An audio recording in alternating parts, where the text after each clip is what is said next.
यौम पाकिस्तान की मुनासिबत से रंगारंग तकरीब का इनेकाद किया गया, जिसमें आला सऊदी हुक्काम समेत इस्लामी अस्करी इत्तेहाद के कमांडर जनरल रिटायर्ड राहील शरीफ समेत मुख्तलिफ ममालिक के सफ़ीरों और पाकिस्तानी कम्युनिटी के अराकीन की बड़ी तादाद शरीक थी।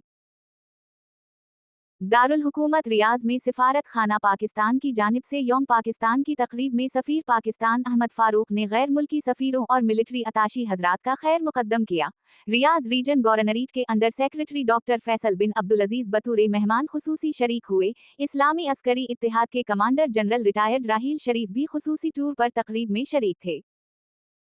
इस मौका पर सफ़ीर पाकिस्तान अहमद फारूक ने शरका से इजहार ख्याल करते हुए कहा कि पाकिस्तान एक अजीम रियासत है, जिसका ख्वाब 23 मार्च 1940 को देखा गया और कायद आजम मोहम्मद अली जिन्नाह की क़यादत में 7 साल की कलील मुद्दत में पाकिस्तान वजूद में आया, जिसके लिए मुसलमानों ने कुर्बानियाँ दी और हम अपने उन आबाओ इजदाद को सलाम पेश करते हैं। आज पाकिस्तान दुनिया में अहम किरदार अदा कर रहा है और तरक्की की मनाजिल भी तय कर रहा है और इसके अवाम मुल्की तरक्की में अपना किरदार अदा कर रहे हैं।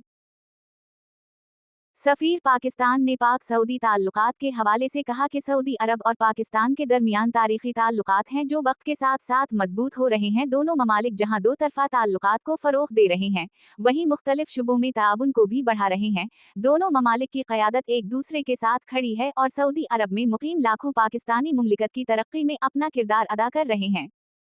यौम पाकिस्तान की रंगारंग तकरीब में स्टेज पर लाइव परफॉर्मेंस ने भी खूब समा बांधा और म्यूजिकल बैंड ने शरका को खूब महसूस किया।